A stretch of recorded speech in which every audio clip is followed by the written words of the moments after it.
Assalamualaikum warahmatullahi wabarakatuh. Halo teman-teman, perkenalkan nama saya Alamah Mansun Hanif Usmansyah. Saya berkuliah di Universitas Galuh, Fakultas Pertanian, Program Studi Agribisnis. Nah, langsung saja teman-teman, kali ini saya ingin menjelaskan tentang siklus hidup produk. Siklus hidup produk atau biasa disebut dengan produk life cycle. Nah, apa sih produk life cycle itu? Jadi produk life cycle itu adalah suatu grafik yang menggambarkan suatu riwayat produk sejak diperkenalkan ke dalam pasar sampai dengan ditarik dari pasar.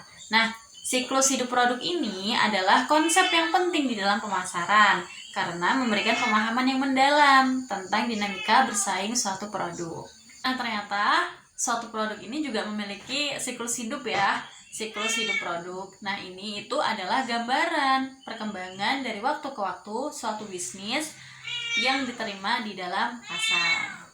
Nah, seperti yang bisa kita lihat ya teman-teman, pada grafik di samping ini adalah menjelaskan bahwa garis ke kiri sampai dengan ke kanan itu adalah melambangkan waktu, sedangkan garis ke bawah sampai dengan garis ke atas itu adalah menggambarkan profit atau keuntungan. Jadi siklus hidup produk itu menurut bahasa swasta itu terbagi menjadi 4 tahap. Yang pertama adalah perkenalan, yang kedua adalah perkembangan, yang ketiga adalah kedewasaan, dan yang keempat adalah penurunan. Yang pertama adalah tahap perkenalan. Nah, dalam tahap perkenalan ini, barang ini mulai dipasarkan ke dalam jumlah yang besar meskipun volume penjualannya belum sesuai. Barang yang dijual dasarnya barang yang baru, yang betul-betul baru dikarenakan masih berada di tahap permulaan, dan biasanya ongkos yang dikeluarkan ini juga tinggi, terutama biaya periklanan atau promosi. Nah, di dalam tahap perkenalan ini suatu produk ini penjualannya rendah, kemudian biayanya masih tinggi, dan keuntungannya pun masih negatif. Nah, di dalam tahap perkenalan ini juga terdapat strategi loh. Nah, strateginya apa sih? Yang pertama adalah menawarkan produk sebesar-besarnya, tawarkan produk sebesar-besarnya. Kemudian yang kedua adalah tonjolkan keunggulannya. Nah, kemudian yang ketiga adalah kuatkan iklan atau promosi. Nah, kemudian masuk ke tahap yang kedua, yakni pertumbuhan. Nah, tahap pertumbuhan. Dalam tahap ini, penjualan serta juga laba akan meningkat dengan sangat cepat, disebabkan permintaan sudah sangat meningkat, serta juga masyarakat sekitaran sudah mengetahui produk bersangkutan. Maka dari usaha promosi yang dilakukan oleh suatu perusahaan tersebut tidak seagresif tahap sebelumnya. Nah, di dalam tahap ini, laba pesaing sudah mulai memasuki pasar, sehingga terdapat persaingan menjadi lebih ketat. Cara lain yang dapat dilakukan untuk dapat memperluas serta juga meningkatkan distribusinya adalah dengan cara.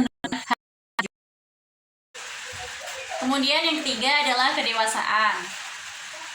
Tahap kedewasaan. Pada kedewasaan ini, kita semua dapat melihat bahwa penjualan masih meningkat, serta juga pada tahap berikutnya tetap. Dalam tahap ini, laba produsen ataupun laba pengecer mulai turun. Persaingan pada harga menjadi sangat tajam, sehingga suatu perusahaan perlu memperkenalkan produktivitas dengan kreativitas model yang baru. Dalam tahap kedewasaan ini, usaha dalam periklanan atau promosi biasanya mulai ditingkatkan lagi untuk dapat menghadapi persaingan.